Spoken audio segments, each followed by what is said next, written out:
ბათუმში ოცნების ქალაქის მშენებლობის ახალ ეტაპს ჩაეყარა საფუძველი ღონისძიებაში სიმბოლურად მონაწილეობა მიიღო ირაკლი კობახიძემ. გეგმის მიხედვით აშენდება 9 მრავალბინიანი საცხოვრებელი სახლი, რომელშიც 1077 ოჯახი მიიღებს ბინას. პრემიერ-მინისტრის აჭარაში ვიზიტის პარკლებში დღესვე ბათუმში გაიხსნა ყინულის მოედანიც. ყინულის სასახლე განკუთვნილია 1500 მაყურებელზე. სწორედ ამ სასახლეში გაიმართება ახალგაზრდული ზამთრის ფესტივალი, რომელიც ხვალ დაიწყება. კომპლექსი ყინულის არენასთან ერთად საცურაო აუსაც მოიცავს, რომელიც ფუნქციონირებას წლის ბოლომდე დაიწყებს. პროექტის ჯამური ღირებულება 530 მილიონ ლარს აჭარბებს.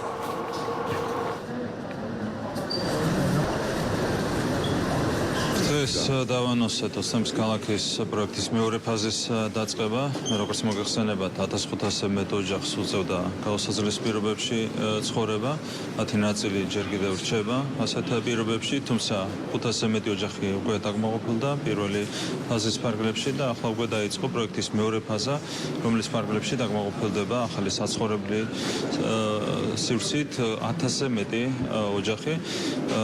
ძალიან მძიმე მემკვიდრეობა დაგვიტოვა ჩვენ წინა ხელისუფლებამ ამ თვალსაზრისით, თქვენის რომ 2012 წლიდან მოყვება ჩვენ ეს პრობლემა, თუმცა ხედავთ რომ არის კონკრეტული გეგმა, რომლითაც ეს მდგომარეობა საბოლოოდ შეიცვლება და 1500-ზე მეტი ოჯახი, მათ შორის დაახლოებით 1000 ბავშვი, 2000-მდე ბავშვი უпроსორად იცხოვრებს სრულიად სხვა გარემოში, მათთვის იქნება უზრუნველყოფილი სრულიად განახლებული ინფრასტრუქტურა, მათ შორის აშენდება სკოლა, ბაღი, სხვა შესაბამისი ინფრასტრუქტურა იმისათვის, რომ თავიდან ბოლომდე უნდა იყოს უზრუნველყოფილი ყველა ოჯახი ცხოვრების ნორმალური პირობებით და სათანადო პირობებით. ასევე დღეს მოვინახულეთ ახლად აშენებული ყინულის სასახლე ბათუმში, რომელიც არის განკუთვნილი 1500 მაყურებელზე. როგორც მოგეხსენებათ, აქ გაიმართება ასევე ახალგაზრდული ზამთრის ფესტივალი, რომელიც დაიწყება ხვალ ამ ყინულის სასახლეში. რა თქმა უნდა, ეს არის ძალიან მნიშვნელოვანი ინფრასტრუქტურა ქვეყნისთვის მთლიანად და კონკრეტულად ბათუმისთვის.